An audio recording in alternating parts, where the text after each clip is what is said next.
तव कथामृतं तप्तजीवनं कविभिरीडितं कल्मषापहं श्रवणमङ्गलं श्रीमदाततं ভুবি গৃণন্তি ये ভুরিদা জানা।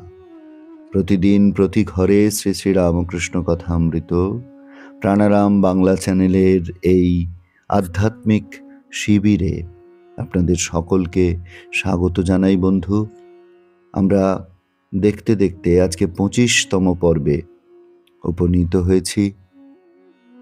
গতদিন আমরা নবম পরিচ্ছেদের একেবারে শেষ অংশে একটি অপূর্ব দৃশ্য পর্যবেক্ষণ করেছি, যেখানে আমরা দেখলাম যে শ্রী শ্রী রামকৃষ্ণ দেব তিনি যুবক ছোকরাদের সঙ্গে, ছোট ছোট ছেলেদের সঙ্গে ফচকেমি ইয়ার্কি করছেন। করতে করতেই হঠাৎ করে পট যেন পরিবর্তন হচ্ছে।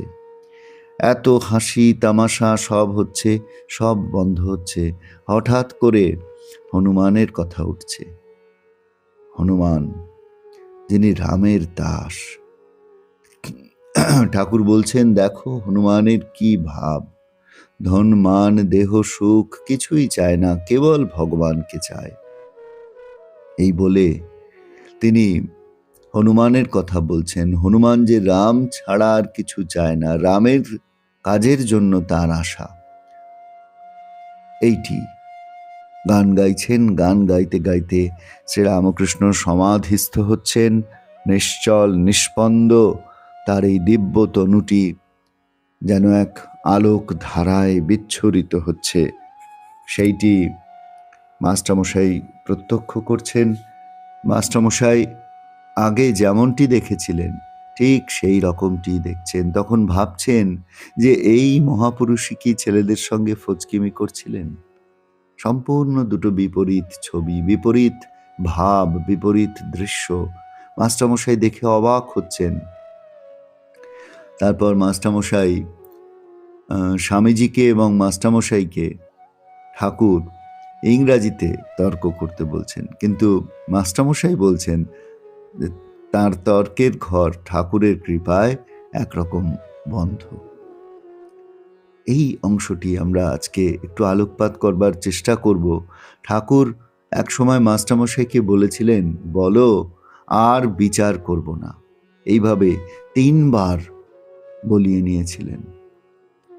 কারণ এই বিচারের পথ মাস্টারের জন্য নয়। ঠাকুরের ভাবটি যেমন দেখছেন কোনো রকম পরিবর্তন না করে, বারবার আমরা এই কথাটি বলার চেষ্টা করছি, বিন্দু মাত্র সেটিকে নিজের মতন করে, নিজের মনের মাধুরী মিশিয়ে পরিবেশন করবার কোনো জায়গা এখানে নেই। কোনো রকম পরিবর্তন না করে সেটিকে তিনি পরিবেশন করবেন।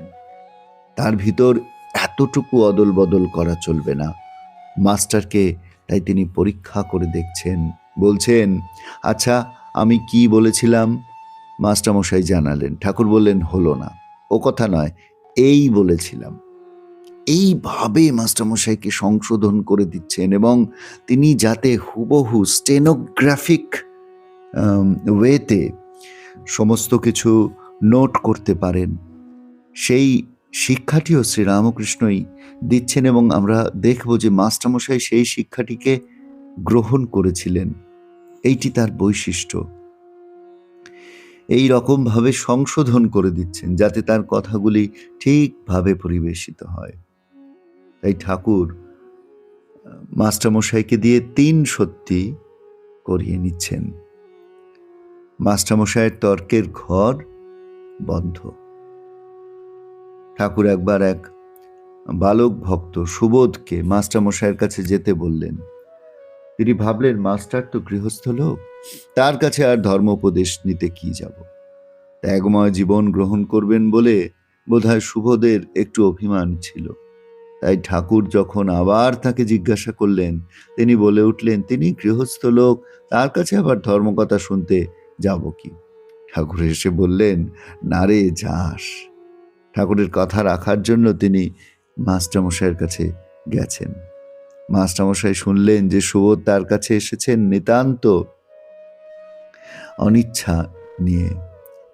তখন মাস্টারমশাই বললেন, আমার কাছে একটা জালাতে আমি গঙ্গা জল ভরে রাখি, যখন কেউ আসে তখন সেই জালা থেকে একটু একটু করে পরিবেশন করি।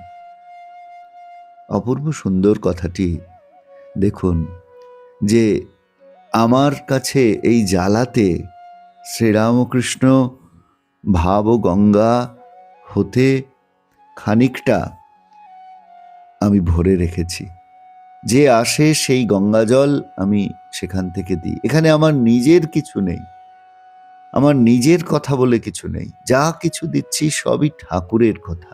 এ থেকে বোঝা যাচ্ছে যে কেন ঠাকুর মাস্টারমশাইকে এত করে বিচার করতে বারণ করেছিলেন, বলেছিলেন বিচারের ঘর তোমার জন্য নয়। ঠাকুরের গান শুনে মাস্টারমশাই মুগ্ধ হচ্ছেন, যারা তার গান শুনছেন তারা সকলেই বলছেন যে একবার তার গান শুনলে আর অন্যের গান ভালো লাগে না। ঠাকুরের গানে মুগ্ধ মাস্টারমশাই আবার কবে গান হবে সেসব খোঁজ নিচ্ছেন। ঠাকুর তাকে বলরাম বাবুর বাড়িতে যেতে বলছেন। এই যে ঠাকুরের প্রচার কার্যের ধারা, এইটি সম্পর্কেও আমরা একটু একটু পরিচয় এখানে পাই।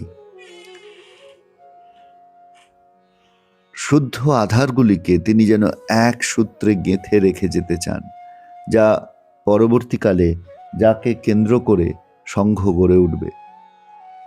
তিনি স্পষ্ট করে কথা বলছেন না বটে, কিন্তু তার ব্যবহারে এ কথা স্পষ্ট প্রতীয়মান হচ্ছে। লীলা প্রসঙ্গে তার জীবনের পর্যালোচনা করে স্বামী শারদানন্দ দেখিয়েছেন যে ঠাকুরের জীবনের অতি তুচ্ছ ঘটনাও বিশেষ গুরুত্বপূর্ণ। আপাত দৃষ্টিতে আমরা হয়তো সবসময় সেটি বুঝতে পারি না,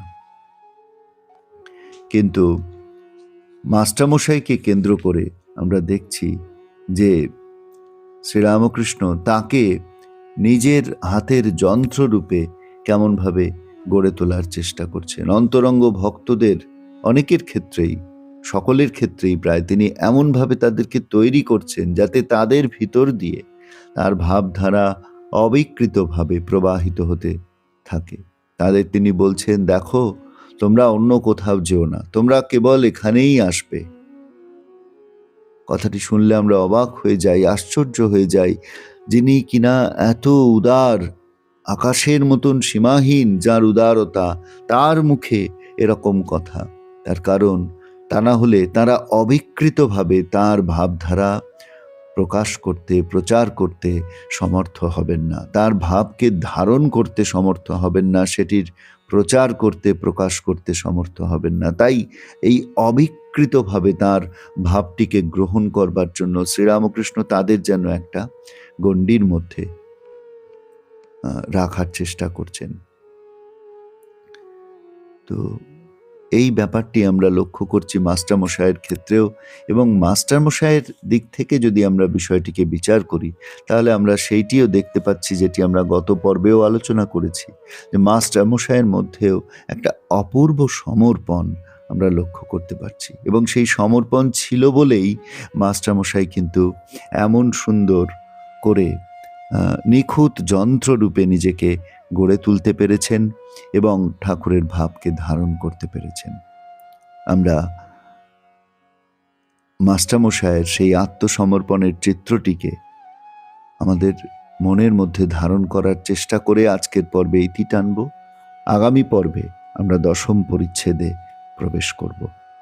আপনাদের সকলকে অনুরোধ, আপনারা যারা প্রাণারাম চ্যানেলের মাধ্যমে শ্রী শ্রী রামকৃষ্ণ কথামৃতের প্রতিদিনের এই আসরে রয়েছেন, আপনাদের মতামত, আপনাদের ভালো লাগা আপনারা কমেন্টে জানাবেন। সকলকে ধন্যবাদ, নমস্কার জানিয়ে আজকের পর্বে ইতি টানছি।